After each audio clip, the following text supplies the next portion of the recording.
Hi అండి, చేపల పులుసు తయారీ విధానం తెలుసుకుందాం. ఈజీగా చేయడం ఎలానో. ముందుగా చేపలు కడిగి ఉప్పు వేసి కడిగి పక్కన పెట్టుకోవాలి. ఒక కడాయి పెట్టుకొని ఆయిల్ వేసి దాంట్లోనే ఉల్లిగడ్డ, టమాటా, పచ్చిమిర్చి, కొంచెం కరివేపాకు వేసి బాగా ఆయిల్లో వేగనివ్వాలండి. ఇలా మంచిగా వేగిన తర్వాత కొంచెం చింతపండు నానబెట్టుకొని పక్కన పెట్టుకోవాలి. అది చల్లారిన తర్వాత మిక్సీ జార్లో వేసి దాంట్లోనే తగినంత కారం వేసుకోవాలి. తగినంత కారము మీకు ఎంత తింటారో అంత వేసుకోండి. సాల్ట్ కూడా మీకు తగినంత సాల్ట్ వేసుకోండి. దాంట్లోనే ఒక 2 స్పూన్ల అల్లం వెల్లుల్లి పేస్ట్ వేసి మెత్తని పేస్ట్ చేసి పక్కన పెట్టుకోవాలండి.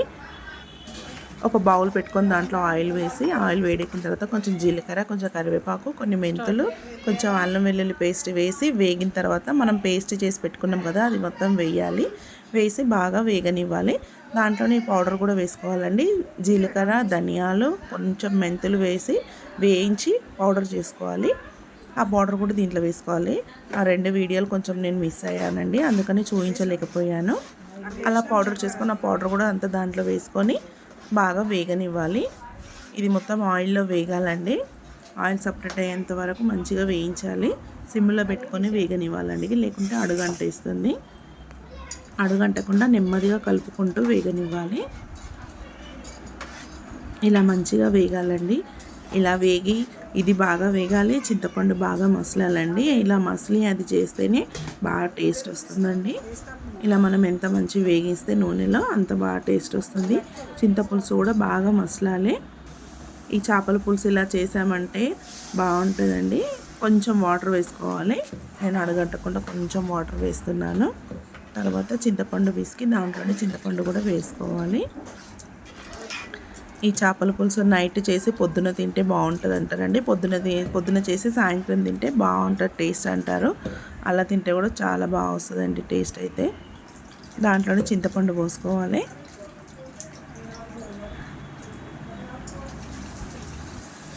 ఇలా చింతపండు పిసికి మనం దాంట్లోనే వేసుకోవాలి.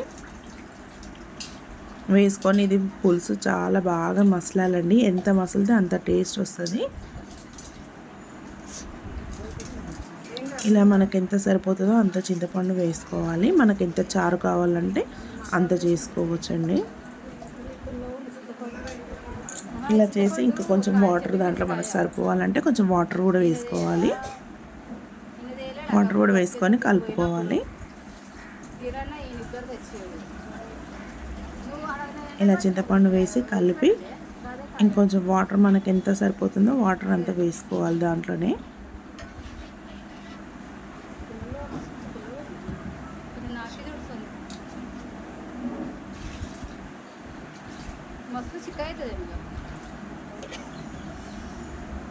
ఇలా వేసుకొని ఇప్పుడే ఉప్పు సరిపోయిందో చూసుకోవాలండి. ఉప్పు సరిపోకుంటే ఇప్పుడే ఉప్పు వేసుకొని మసలు పెట్టేటప్పుడే ఉప్పు వేస్తే దానికి టేస్ట్ వస్తుందండి. మళ్ళీ ఉప్పు తగ్గితే టేస్ట్ అంత బాగుండదు. ఇప్పుడే ఈ స్టేజ్లోనే ఉప్పు చూసుకోండి. ఉప్పు చూసుకొని ఉప్పు వేసుకోండి. దాంట్లో వేసుకొని మూత పెట్టి మసలనివ్వాలండి. ఇది ఎంత మసలితే అంత టేస్ట్ వస్తుందండి. బాగా మసలాలి. ఇలా బాగా మరిగించిన తర్వాత దాంట్లో చేపలు వేసుకోవాలండి. ఇలా ఒకసారి కలుపుకోవాలి. ఇలా ఒకసారి కలిపి దాంట్లోనే చేపలు వేసుకోవాలి. మనం కడిగి పక్కన పెట్టుకున్నాం కదండి, ఆ చేపలు వేసుకోవాలి. నేనైతే తలకాయ అది ఉంటాయి కదండి, తోకలు, అవి ఎక్కువ వేసాను. దీంట్లో తలకాయ ఎక్కువ వేసాను, మిగతావి ఫ్రై చేశాను. ఇంకా ఈ చేపల పులుసులో ఈ తలకాయ ఉంటేనే చాలా టేస్ట్గా ఉంటుందండి. తలకాయ అయితే మాకు చాలా ఇష్టం, నాకు మా చెల్లికి అయితే. ఇలా తలకాయ అయితే బాగుంటుంది చారులో. ఇలా అన్నీ వేసుకోవాలి. ఒకదానిపైన ఒకటి వేయకూడదండి, పక్కనే వేసుకోవాలి. అందుకని బాల్ని కొంచెం వెడల్పు ఉన్నది తీసుకుంటే పక్కనే ఉంటాయండి. ఒకదానిపైన ఒకటి వేయకూడదు. ఇలా అన్నీ సర్దుకోవాలి. ఇలా అన్నీ పక్కనే సర్దుకొని ఒక 5 మినిట్స్ ఉంచాలండి. ఒక 5-10 మినిట్స్, 10 మినిట్స్ కూడా ఉంచొద్దండి. ఇంకొక 5 మినిట్స్ అయితే సరిపోతుంది.